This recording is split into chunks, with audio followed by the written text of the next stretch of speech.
Obrigado, senhora presidente, vereadora Tânia Basto, senhores vereadores, senhoras vereadoras, senhores e senhoras. Eu me inscrevi nessa fala mais longa, de 20 minutos, para poder tratar com um pouco mais de profundidade sobre a questão da reforma da Previdência.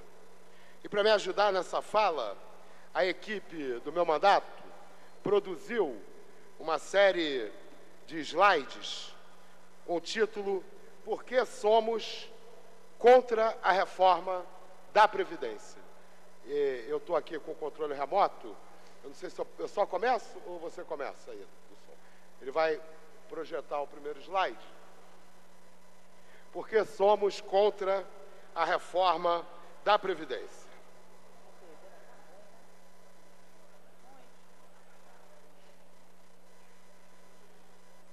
Vamos ver se funciona o controle remoto dessa distância toda. Será que vai? Foi. Ao falar em déficit da Previdência, o governo e os principais meios de comunicação usam uma fórmula de cálculo inconstitucional. O governo traz um cálculo simplório, faz a diferença entre as receitas de contribuições trabalhistas, empregador mais trabalhador, e as despesas com os benefícios previdenciários. Essa metodologia de cálculo está em total desacordo com o sistema de seguridade social instituído pela Constituição Federal de 1988.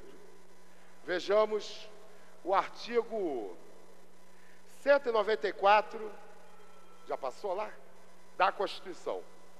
A Seguridade Social compreende um conjunto integrado de ações de iniciativa dos poderes públicos e da sociedade, destinados a assegurar os direitos relativos à saúde, à previdência e à assistência social.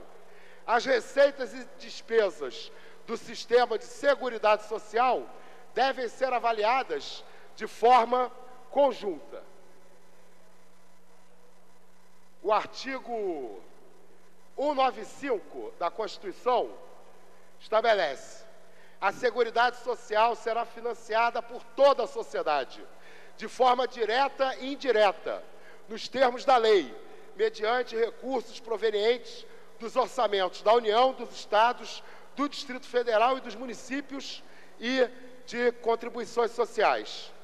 Então, o próximo slide mostra o tripé da Seguridade Social, que é a assistência social, a saúde e a previdência social. São, vamos dizer assim, as despesas com a Seguridade Social para garantir esse tripé. Ainda no artigo 194, inciso 6, a Constituição, determina que deve haver diversidade em sua base de financiamento. Então, as receitas da Seguridade Social são as contribuições sobre o faturamento e o lucro das empresas, a contribuição social sobre o lucro líquido, a contribuição para o financiamento da Seguridade, COFINS, os concursos prognósticos, loteria, Mega Sena, etc. As receitas previdenciárias do INSS, a folha de pagamento, a contribuição do empregador e do trabalhador, e até há pouco tempo atrás a CPMF. E as despesas, como eu já falei, são saúde, assistência social e previdência social. Uma das provas de que a Seguridade Social no Brasil não é deficitária é a desvinculação das receitas da União, a famosa DRU. Tal medida desvincula receitas que são originalmente criadas para financiar a Seguridade Social e permite que estas sejam utilizadas no orçamento fiscal do governo. Ano passado, foi aprovada uma nova proposta que estende a desvinculação até 2023 e aumenta o percentual de receitas desvinculadas de 20% para 30%, retirando, só em 2016, quase 120 bilhões de reais da Seguridade Social. No próximo slide, nós vamos ver uma tabela né, que demonstra, né, que, comparando a receita total da Seguridade, a despesa total da Seguridade, que há déficit, que, aliás, que há superávit, não há déficit. Né? A gente teve em 2007 mais de 75 bilhões de déficit, né? No ano passado, ainda sem os dados consolidados, 16 bilhões, há 2 anos atrás, 67 bilhões, 78 bilhões. Então, mesmo com a crise econômica e com a diminuição da arrecadação, nesses períodos de crise econômica, a gente continua tendo superávit, né, da Seguridade Social. Um outro dado que eu acho interessante é quando a gente compara a Seguridade Social com o PIB do país. Em 2015, o PIB do Brasil foi de 5,9 trilhões de reais, o Produto Interno Bruto. O gasto com a Seguridade Social, ou seja, com saúde, assistência social e previdência social, em 2015 foi de 659 bilhões de reais. Ou seja, 11,2% do PIB brasileiro bastou para financiar não apenas a previdência social, mas também todos os gastos com a saúde e com a assistência social.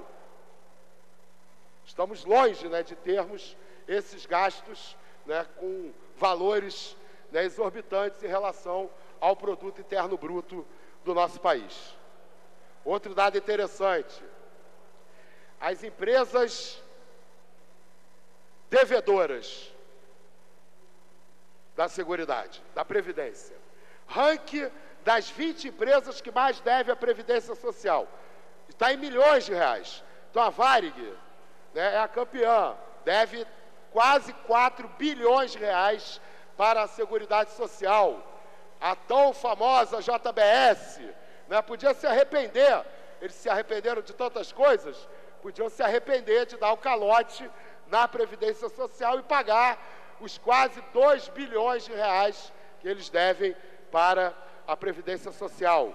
Né, temos gastos, né, da prefeitura, dívidas, né, de prefeituras, da Caixa Econômica Federal, né, são, aí o ranking mostra as 20 maiores empresas. E esse ranking, né, se nós levantarmos, né, quanto as 500 empresas que mais devem à Previdência, quanto elas devem juntas, são 426 bilhões de reais, que apenas 500 empresas no nosso país devem à Previdência Social. Bom, baseado nessa falácia, no mito do déficit da Previdência Social, né, sem cobrar a dívida das empresas que mais devem à Previdência Social, sem optar por parar de retirar dinheiro da Seguridade Social através da DRU, o que propõe o governo Michel Temer? Propõe mudanças drásticas nos direitos dos trabalhadores. Como é a Previdência Social hoje? Hoje, o trabalhador precisa ter 60 anos as mulheres e 65 anos os homens, e o tempo mínimo de contribuição de 15 anos.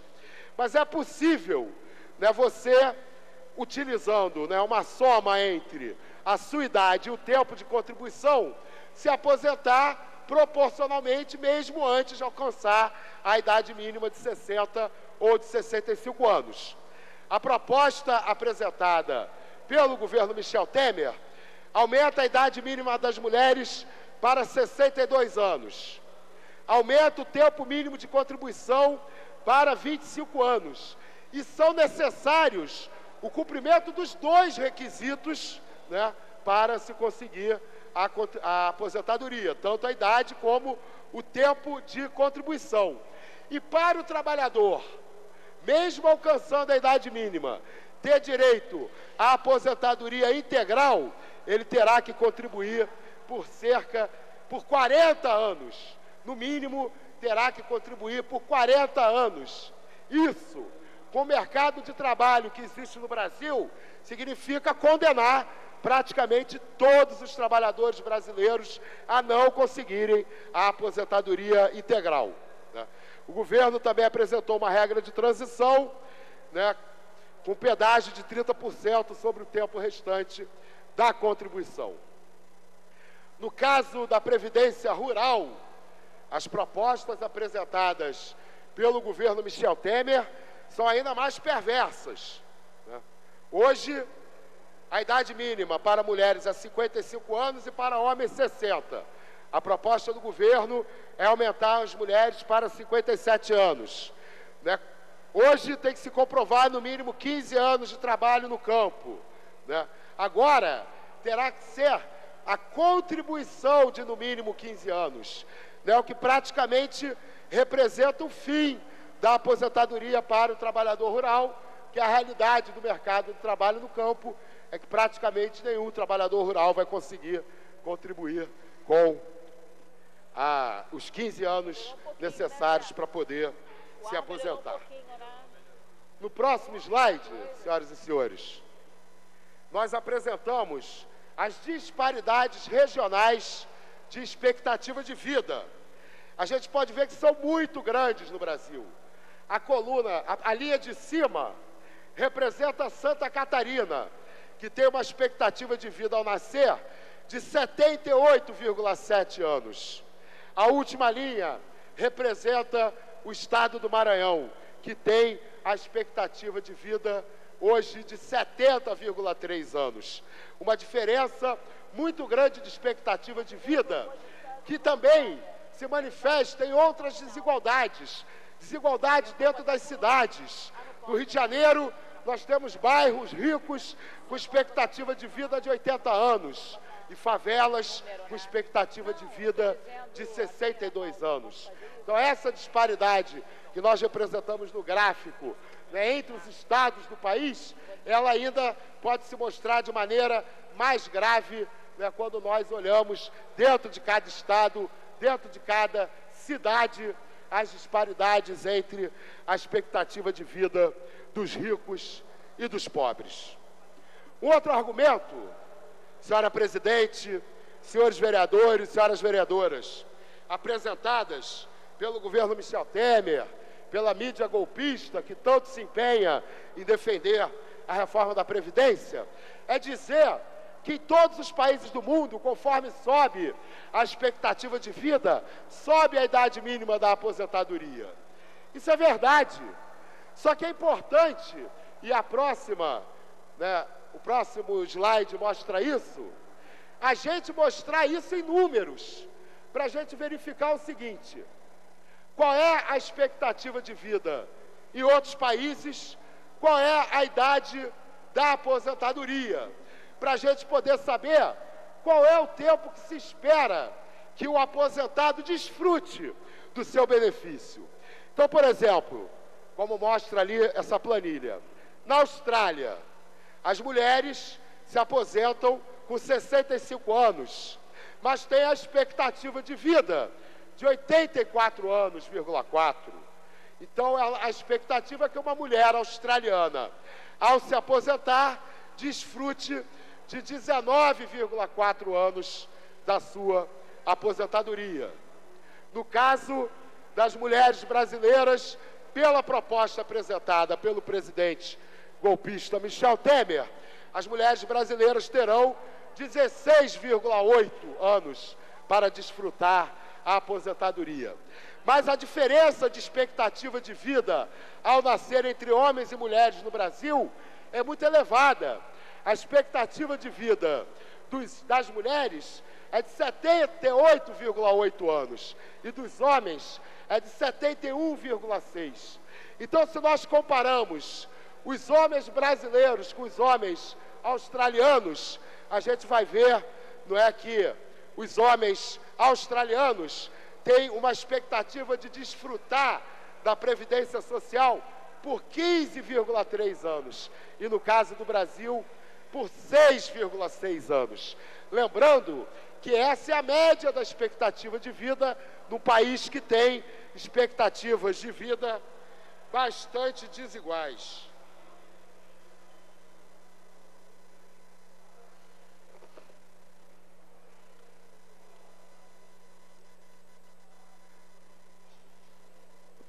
fim, a última lâmina, faz uma observação que mesmo que a gente utilize, né, não a expectativa de vida ao nascer, mas a expectativa de vida ao alcançar os 65 anos, a gente continua, né, com os dados, né, a expectativa de desfrute da Previdência Social no Brasil muito inferior aos dos outros países, né, que a gente comparou. Pode encerrar a projeção do slide?